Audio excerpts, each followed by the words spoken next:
नमस्कार।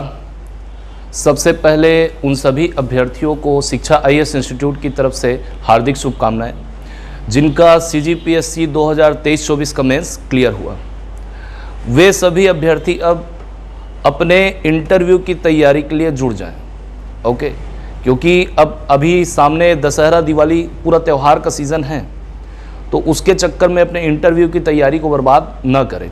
ओके, पूरा फोकस किस पे हो? आपका इंटरव्यू की तैयारी पर हो। ओके, अब उन अभ्यर्थियों का क्या जिनका सीजीपीएससी 2023-24 का मेंस क्लियर नहीं हुआ, उन सभी अभ्यर्थियों को एकदम ऐसे हताश या निराश होने की आवश्यकता नहीं है, क्योंकि परीक्षा जीवन का एक पड़ाव है ना, वो संपूर्ण जीवन नहीं है। तो एक पड़ाव में यदि आप असफल हो गए हो तो अपने आप को एकदम निराशा में नहीं ले जाना है, हताश नहीं होना है। एकदम हताश निराश हो करके अपने आप को, अपनी ऊर्जा को व्यर्थ में नष्ट नहीं करना है। समझ में आ रही है बात? साथ ही साथ अभी देखिए, जिनका अभी हाल ही में कुछ दिन पहले हॉस्टल वार्डन का एग्ज़ाम हुआ, तो जिनका पेपर अच्छा गया है, जिनको लग रहा है कि उनका पेपर निकल जाएगा, उन्हें भी बहुत सारी शुभकामनाएं। लेकिन वे अभ्यर्थी जिनको लग रहा है कि उनका पेपर है ना वो बॉर्डर में है या पेपर उनका क्लियर नहीं हो रहा है, उनको भी निराश होने की आवश्यकता नहीं है। वो सारे अभ्यर्थी जो सीजीपीएससी 2024-25 के लिए अपियर होने वाले थे, वो हॉस्टल वार्डन का जैसे ही नोटिफिकेशन आया, वो मार्च से तैयारी में जुड़ गए थे। किसका? हॉस्टल वार्डन का, है ना। तो सीजीपीएससी का सिलेबस और हॉस्टल वार्डन का सिलेबस दोनों एक दूसरे के बिल्कुल क्या था? अपोजिट था। तो 6 महीना वो इसमें दे दिए और इसमें भी आपका क्वालिफाई नहीं हो पा रहे। तो ये सभी अभ्यर्थी 2024-25 के सीजीपीएससी के एग्जाम के लिए, राज्य सेवा परीक्षा के एग्जाम के लिए अपियर होंगे। अब सीजीपीएससी 2024-25 का जो प्रीलिम्स का एग्जाम है वो अभी देखा जाए तो मात्र 4 महीना बचा हुआ है। अक्टूबर, नवंबर, दिसंबर, जनवरी, फरवरी के वो 10 तारीख 20 तारीख के बीच में सेकेंड वीक के आसपास वो एग्जाम को प्रीलिम्स का ले लेगा, वो तय है। और 26 नवंबर को क्या होगा? आपका नोटिफिकेशन जारी होगा, ये भी तय है। ठीक, तो बचे हुए 4 महीने में सीजीपीएससी 2024-25 की तैयारी के लिए रणनीति क्या होना चाहिए? क्योंकि जो बच्चा मार्च से क्या कर रहा है, हॉस्टल वार्डन की तैयारी कर रहा है, उसका जीएस पूरा छूट गया है ना। और जो मेंस के लिए अभी जिनका क्लियर नहीं हुआ एग्जाम, वो 1.5 साल भर क्या किए थे? तैयारी किए थे। तो उनकी तैयारी कभी खराब नहीं जाने वाली ना। पढ़ा हुआ चीज कभी वेस्ट नहीं होता, वो आगे आपका काम आएगा। तो उनको भी निराश होने की आवश्यकता नहीं है। और वो सारे अभ्यर्थी जिनका मेंस क्लियर नहीं हुआ है, वो फिर से आएंगे कहाँ के लिए? 2024-25 के एग्जाम के लिए। क्योंकि डीसी डीएसपी बनने का जुनून ये युवाओं में खत्म होने से नहीं रहा, है ना। तो सीजीपीएससी 2024-25 ये जो 4 महीना बचा हुआ है, इसमें रणनीति क्या होनी चाहिए, इसी के बारे में आज हम लोग इस वीडियो में बात करेंगे। ठीक है, तो देखिए, अब बच्चा अब ये 4 महीना में तैयारी करना चालू करेगा, बुक उठाएगा और रटना शुरू कर देगा, है ना। तो देखिए, ऐसे पढ़ने से कोई मतलब नहीं है कि आप बुक उठाए और पढ़ाई चालू कर दिए। कोई भी तैयारी के लिए, किसी भी एग्जाम के लिए ना, यदि आप तैयारी कर रहे हो या तैयारी के लिए अपना पहला कदम उठा रहे हो, तो सबसे पहले आपको जरूरी है क्या? अनुशासन। किसी भी चीज के लिए ना, यदि आप अनुशासन में नहीं हो, आपके जीवन में अनुशासन नहीं है, तो आप अपने लक्ष्य को कभी हासिल ही नहीं कर सकते। आ रही है बात समझ में? तो यदि आपको सीजीपीएससी 2024-25 के लिए जाना है, तो सबसे पहला चीज गांठ बांध लो कि क्या रहना है? अनुशासित रहना है। अनुशासन में रहकर ही आपको तैयारी करनी है, तभी आप अपने लक्ष्य तक पहुंच पाओगे। सीजीपीएससी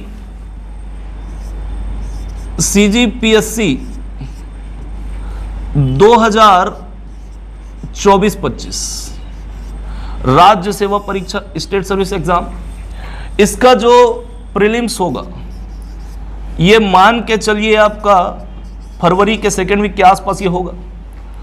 और रिजल्ट जारी होने के बाद जो मेंस का एग्जाम होगा, वो मान के चलिए जून के आसपास वो होगा। ठीक है, तो फरवरी, तो अभी हम अक्टूबर से देखें तो हमारे पास कितना महीना बचा हुआ है? 4 महीना। और प्रीलिम्स के एग्जाम के बाद, रिजल्ट जारी होने के बाद हम यदि देखें मेंस के लिए वो लगभग हमको 2 से 2.5 महीने के आसपास समय देगा। क्लियर है? ठीक, तो हमको तो पूरा जो CGPSC 2024 पूरा 1 साल का प्री और मेंस और आगे क्या आपका इंटरव्यू, हमको इसके लिए जाना है, ना कि केवल ऐसा कि प्री निकाल लिए उसके बाद खाली ठल्हा बैठ गए, ऐसा तो है नहीं। हमारा टारगेट क्या है कि हमको बनना है क्या आपका DC DSP। ठीक, तो ये आप तब बनोगे जब आप पूरा क्या करोगे, इंटरव्यू को क्वालिफाई करके, है ना, इंटरव्यू को पास करके आप यहां पे पहुंचोगे। तो अभी का जो बच्चा है वो 4 महीना देख रहा है क्या कर ले, प्रीलिम्स की तैयारी कर ले। तो तैयारी से पहले ही आपको अपना पूरा का पूरा जर्नी क्या करना होगा, सेट करना होगा कि यहां से लेके यहां तक का मेरा पूरा क्या होगा, रणनीति कैसा होगा। तो सबसे पहला चीज कि आपको क्या रहना होगा, अनुशासित रहना होगा ना। CGPSC 2 चीज मांगता है, पहला एक धैर्य और दूसरा क्या, निरंतरता, कंटिन्यूटी ना। यदि आपके में धैर्य नहीं है कि इतना लंबा मैं कैसे जाऊंगा, तो नहीं हो पाएगा। समझ में आ रही है बात? और यदि आप निरंतरता आपके में नहीं है कि ऐसा आप डिसाइड किए कि हाँ मुझे 8 घंटा पढ़ना है, 2 दिन 8 घंटा पढ़े, चौथे दिन आपका 4 घंटा, उसके अगले हफ्ता 2 घंटा, फिर अगले हफ्ते बाद पढ़ाई बंद, कोई मतलब नहीं है। तो निरंतरता कैसे आएगी आपके पढ़ाई में, तो वो आएगा अनुशासन से। किससे? अनुशासन से। तो सबसे पहला चीज आपको अनुशासित रहना है, निरंतर पढ़ाई को करना है, समझ में आ रही है, और धैर्य बना के रखना है। ये 3 चीज किए तब जाके आप यहां तक पहुंच पाओगे। समझ में आ रही है बात?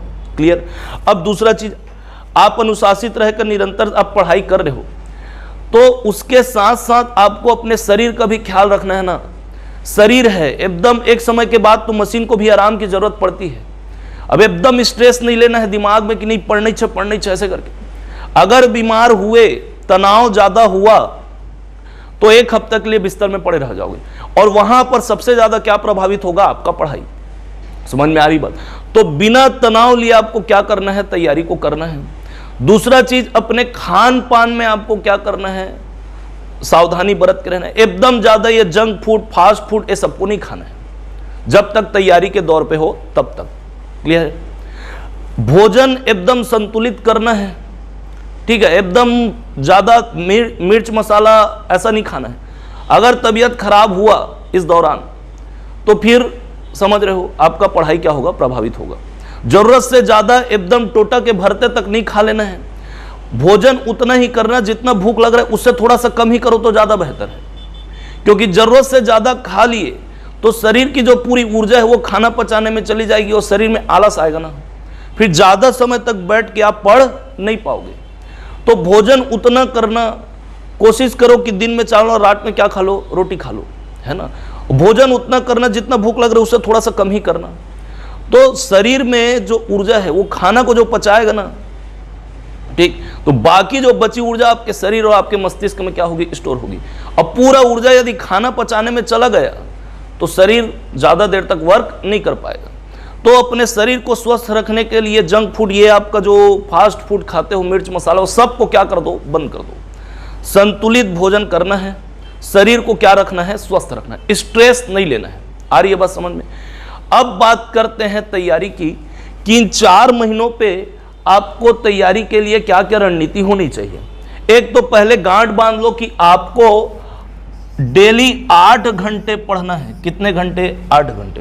ये मान के चलो, अब शुरू में 8 घंटा लिख दिया हूं तो एकदम घबराने की जरूरत नहीं है ना। 8 घंटे इसको आगे डील करेंगे, इसको मैनेज कैसे करेंगे, ठीक। चलिए, अब बच्चा, अभी 4 महीना बच्चा है, वो डायरेक्ट किताब उठाएगा, बच्चे क्या करेंगे, सीधा तैयारी करना चालू कर देंगे। किसका? प्रीलिम्स का। 1 लाइनर ऑब्जेक्टिव पैटर्न में पढ़ेंगे, और पढ़ना भी चाहिए क्योंकि एग्जाम किसका दिलाना है हमको, प्रीलिम्स का। ऐसा जो बच्चा पढ़ रहा है 90% चांस है उसका प्रीलिम्स नहीं निकलेगा। अभी जिस तरीके से अभी आप पैटर्न को देख रहे हो, अगर आप प्रीलिम्स के लिए 1 लाइनर ऑब्जेक्टिव ऐसा रटे जा रहे हो, मान के चलो 90% चांस है ना कि प्रीलिम्स नहीं निकलने वाला। और खुदा न खास्ता चलो मान लो 10% चांस है वो निकल गया प्रीलिम्स, ठीक, फिर जाएगा कहां हो, मेंस के लिए, है ना। तो मेंस में आपको कितने महीने का समय मिल रहा है, मान के चलो ये 2 से 2.5 महीने का समय देगा आपको, है ना। अब इस 2 से 2.5 महीने में आपको पूरा का पूरा मेंस का सिलेबस को क्या करना है, कवर करना है। असंभव नहीं है, हो जाएगा। 2 से 2.5 महीने में आप मेंस का सिलेबस भी कवर कर सकते हो, लेकिन आपको वहां जाके ऐसे याद करके आयोग के सामने उत्तर देना है क्या, मौखिक पेपर है क्या, नहीं। आपको क्या करना है, लिखना है। अब 7 पेपर होगा मेंस में, 7 पेपर में पर डे आपको 2 पेपर दिलाना है, 3-3 घंटा लिखना है। तो लिखने का प्रैक्टिस यदि नहीं रहा तो आप कितना भी याद करके चले जाओ, वहां पे आप उसको प्रेजेंट नहीं कर पाओगे। समझ में आ रही बात। तो यहां पे आने के बाद यदि आप असफल होते हो, कहां पे, मेंस में, तो काफी ज्यादा आपका समय क्या होगा, बर्बाद होगा। इसीलिए जो अभी ये जो 4 महीना का तैयारी है, इसको अभी देखते हैं ना, कि शुरुआत से ही आप क्या कर लो, इसके लिए प्रिपेयर हो जाओ। किसके लिए, मेंस के लिए।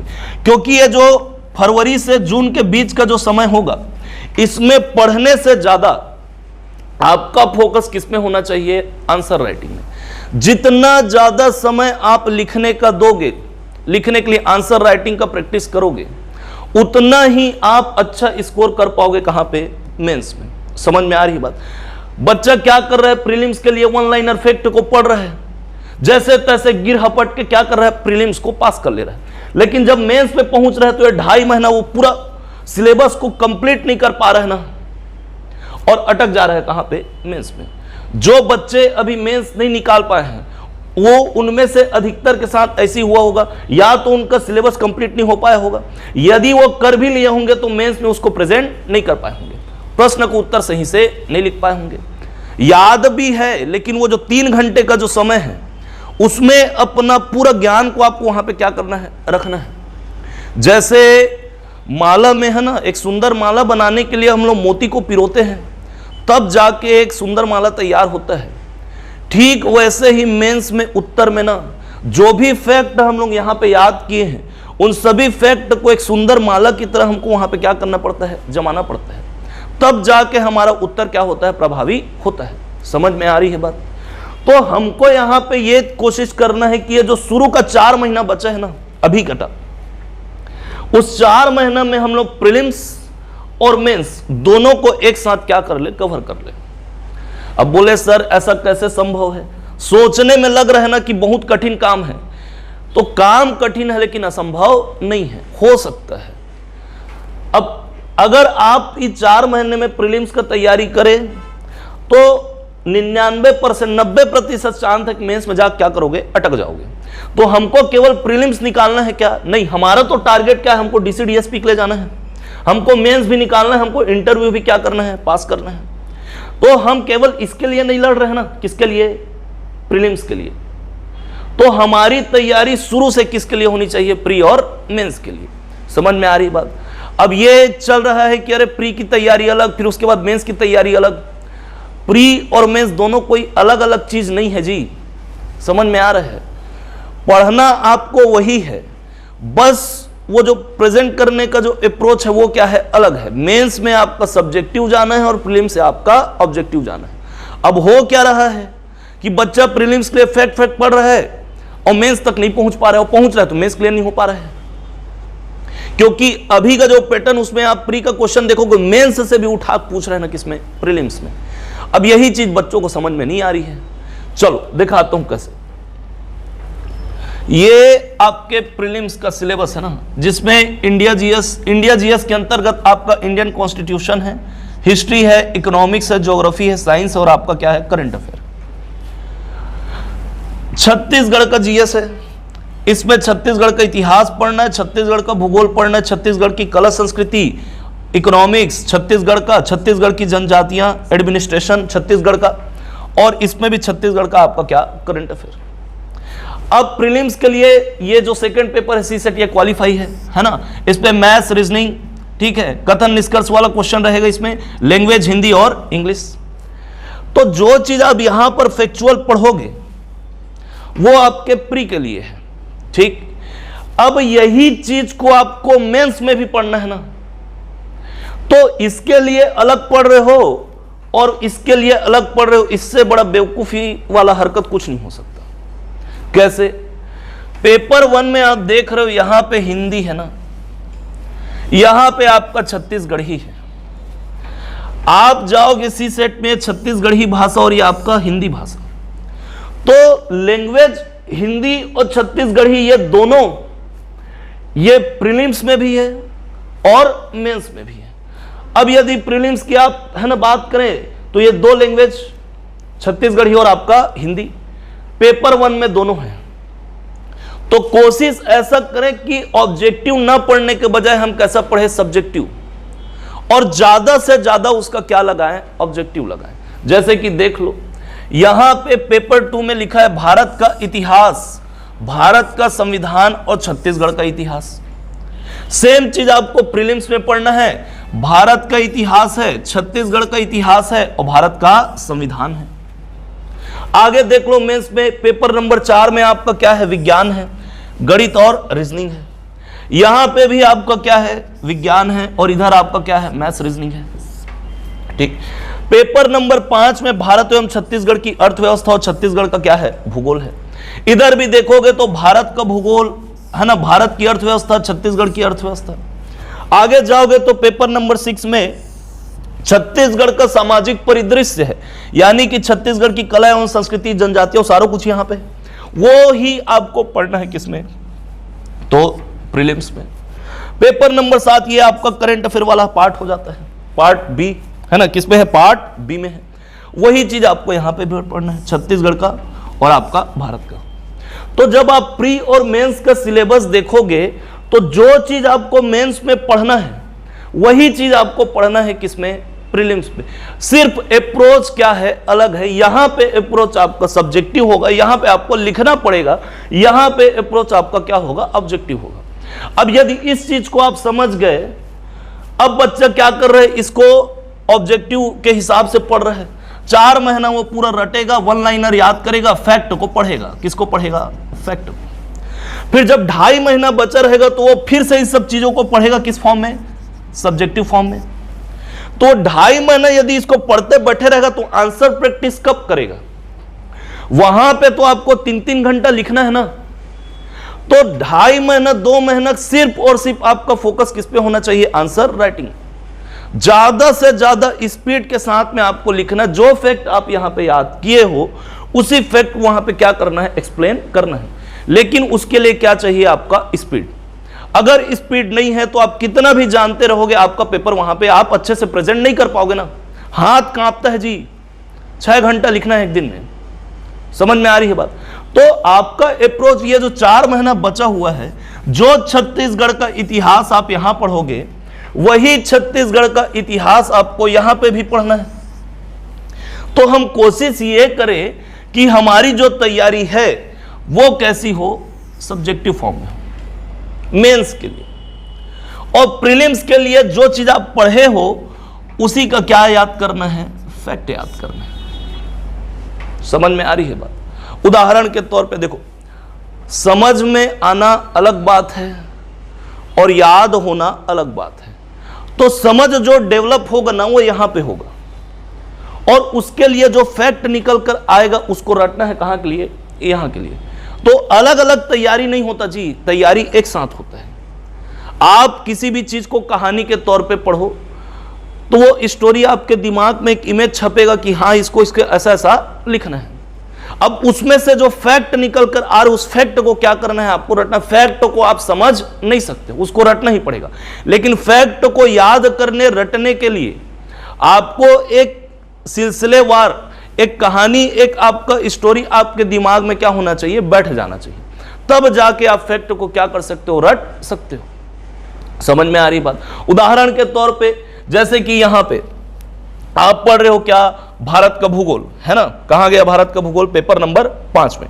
ठीक है, तो यहां पे छत्तीसगढ़ का भूगोल, सॉरी ये पेपर नंबर 5 में है, भारत का भूगोल है ना।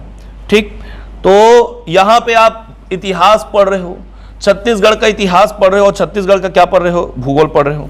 ठीक है, तो भूगोल जब आप पढ़ रहे हो तो मेंस में भी वही पढ़ोगे, प्राकृतिक विभाजन। और आपका प्रीलिम्स में भी पढ़ोगे प्राकृतिक विभाजन। तो प्राकृतिक विभाजन यदि आपको बहुत अच्छे से समझ में आ गया है तो उसको आप लिखने का प्रयास करोगे। अब वही चीज कहां पे होगा, में प्रीलिम्स में होगा। तो वो जो आप यहां पे पढ़े उसका फैक्ट आपको यहां पे देना होगा। समझ में आ रहा है? तो ज्यादा से ज्यादा आपको ऑब्जेक्टिव लगाना होगा। ऑब्जेक्टिव किसके लिए होगा, आपका प्रीलिम्स के लिए, और सब्जेक्टिव किसके लिए होगा, आपका मेंस के लिए। तो अप्रोच को दोनों को एक साथ, सब्जेक्टिव अलग और आपका ऑब्जेक्टिव अलग, लेकिन पढ़ना आपको एक ही है। ऐसा नहीं है कि मेंस में कुछ अलग पढ़ लिए और प्रीलिम्स से कुछ अलग पढ़ लिए। अब बोले सर इतना ज्यादा कैसे होगा, 4 महीने में हम कवर कैसे करेंगे? तो मैं बताया कि डेली आपको पढ़ना है कितने घंटे, 8 घंटे। समझ में आ रही है बात? हो जाएगा कवर, कोई बड़ी बात नहीं है जी। लगता है हमको कि अरे 8 घंटा पढ़ना है, इतना सारा सिलेबस कैसे कवर होगा? सब हो जाएगा। दिन में 24 घंटे होते हैं, कितने घंटे? 24 घंटे। और हर दिन में कितना प्रहर होता है? 4। और हर पहर में कितने घंटे होते हैं? 6। 6 चौक 24। तो यदि आप घर में बैठे हो, घर में रह के तैयारी कर रहे हो, तो हर पहर से आप 2-2 घंटा निकालो। सुबह 2 घंटा पढ़ लो, शाम को 2 घंटा पढ़ लो, दोपहर को 2 घंटा पढ़ लो और रात को। तो यदि आप इकट्ठा ऐसे 12 बजे से लेकर कंटिन्यू बोलोगे 8 घंटा पढ़ पाऊंगा, क्या कितना नहीं हो सकता? या बोले 2 स्लॉट में बांट लिए 4-4 घंटा पढ़ेंगे, ऐसा तो भी नहीं हो सकता। करने वाले कर लेते हैं। लेकिन यदि चाहिए कि आप अभी तक नहीं पढ़ रहे थे या जो भी पढ़ रहे होगे 2 घंटा 3 घंटा आपको समय बढ़ाना है, तो छोटा छोटा स्लॉट में आप तैयारी करो ना। सुबह 2 घंटा, दोपहर को 2 घंटा, शाम को 2 घंटा और रात को 2 घंटा। ऐसे करोगे, इकट्ठा 8 घंटे पढ़ोगे तो हमको लगा अरे 8 घंटे से पढ़ो बहुत ज्यादा हो गया है, नहीं हो पाएगा। लेकिन यदि आप 2-2 घंटा पढ़ोगे तो आपको लगे हाँ यार मैं 2 घंटा पढ़ लिया हूं, मेरे लिए अभी काफी है। शरीर को रिलैक्स भी रखना है ना, एकदम तनाव नहीं देना है। अगर दिमाग थक जाएगा तो आप पढ़ते रहोगे, भेजे में कुछ घुसने वाला नहीं है। समझ में आ रही है बात? तो फिर से कह रहा हूं, अप्रोच इतना सारा आपका ये मेंस का पार्ट है जो किस में होगा, प्रीलिम्स में। जो चीज प्रीलिम्स मेंस में है वही एज इट इज आपका कहां पे है, यहां पे प्रीलिम्स में। अब जो ये 4 महीने में अगर आप ये डेली 8 घंटा करते हो तो यकीन मानो आपका प्रीलिम्स निकल जाएगा। और प्रीलिम्स से निकलेगा, उसके साथ साथ जब आप मेंस के लिए पहुंचोगे, जब वो 2.5 महीना आपका बचा रहेगा, उसमें जो भी चीजें आप यहां पे पढ़े हो ना, उसका सिर्फ और सिर्फ आपको क्या करना होगा, आंसर प्रैक्टिस लिखना है। सिर्फ और सिर्फ क्या करना है, लिखना है। समझ में आ रही है बात? बाकी जो बच गया, जो मेंस का सिलेबस ये वाला, जो प्रीलिम्स में नहीं है, उसको आप उस समय 2.5 महीना में क्या करो, पढ़ो। जैसे कि पेपर 1 में है ना इंग्लिश है, पेपर 2 आपका ये ऐसे वाला पार्ट है, पेपर 3 में आपका पबेड है, लोक प्रशासन है ना, ये आपका फिलॉसफी, सोशियोलॉजी, पेपर नंबर 7 योजना वगैरह, संस्थाएं वगैरह। तो ये सब किस में है, आपका मेंस का सिलेबस, जो प्रीलिम्स में नहीं है। तो इसको आप अभी फिलहाल 4 महीने बिल्कुल क्या कर दो, इग्नोर कर दो, नहीं पढ़ना है। इसको कब पढ़ना, जब आपका प्रीलिम्स का पेपर हो जाए तब। लेकिन जो चीजें आपका मेंस में है और वही सारा चीज कहां पे है, प्रीलिम्स में है, उसको आपको सब्जेक्टिव फॉर्म में पढ़ना है। और ज्यादा से ज्यादा क्या लगाना है, उसका ऑब्जेक्टिव। समझो, समझने के बाद उससे जो फैक्ट निकल कर आएगा, जैसे उदाहरण के तौर पे हम इतिहास पढ़ रहे हैं। अब इतिहास पढ़ रहे हैं तो बोले सम्राट अशोक छत्तीसगढ़ आए, उनके सिक्के मिले हैं। सम्राट अशोक छत्तीसगढ़ से यहां गुजरे, यहां से उनके क्या मिले हुए हैं, सिक्के मिले हुए हैं। ये फैक्ट है, ये किस में आएगा, आपका प्रीलिम्स। तो हमने रट लिया, प्रीलिम्स में बन भी गया। अब मेंस के लिए आए तो हम फिर उसको अलग पढ़ेंगे क्या, कि सम्राट अशोक छत्तीसगढ़ क्यों आए थे। तो शुरुआत से ही आप ये पढ़ो कि सम्राट अशोक छत्तीसगढ़ क्यों आए थे, और जब वो आए तो छत्तीसगढ़ से आपका होकर गुजरे। कहां जाना था उनको, कलिंग, कलिंग जाना था, छत्तीसगढ़ से होकर गुजरे।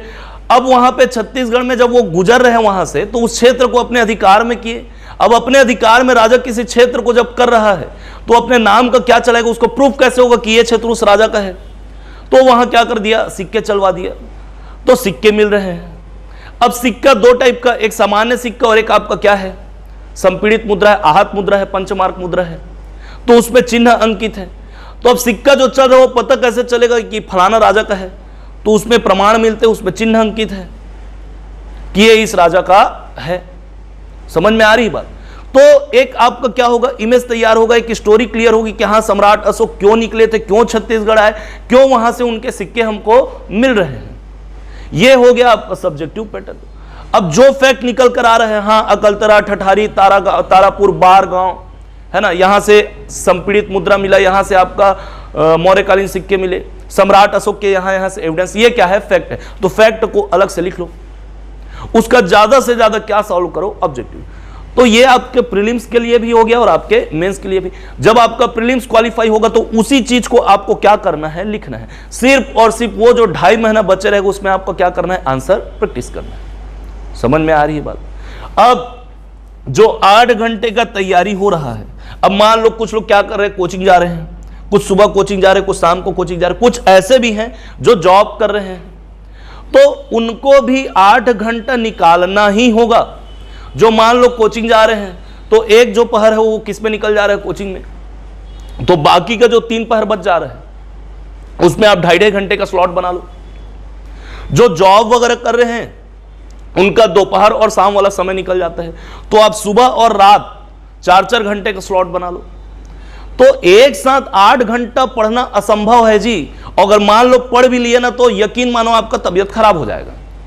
बेहतर है चारों पहर में थोड़ा थोड़ा समय निकाल के आप पढ़ो, और असंभव नहीं है, हो जाएगा। समझ में आ रही है बात? तो अगर 8 घंटे आप पढ़ रहे हो तो इसमें आपको 4 घंटे का समय देना होगा किसके लिए, छत्तीसगढ़ के सामान्य अध्ययन के लिए। 2 घंटा आप निकालो किसके लिए, इंडियन जीएस के लिए, और 2 घंटा निकालो किसके लिए, आपका सीसेट के लिए। ऐसे करके समय को क्या कर लो, बांट लो, है ना। अब पिछला यदि कुछ सालों का रिकॉर्ड देखें तो बच्चे जीएस में पास तो हो जा रहे हैं लेकिन अटक जा रहे हैं किसमें, सीसेट में। तो प्रैक्टिस इसको छोड़ना ही नहीं है। यदि इसको छोड़े बेटा तो इधर कितना भी ले आओ नंबर, अगर ये क्वालिफाई नहीं हुए तो इधर कोई काम का नहीं। वैसे ही यदि प्री निकल गया और मेंस यदि आपका रुक रहे, जैसे अभी कुछ बच्चों का रुका होगा, तो फिर वो उसका क्या हो गया, 1 साल गया ना। तो इसीलिए अप्रोच किसका रखो, प्री कम मेंस का। समझ में आ रही है बात? ओके।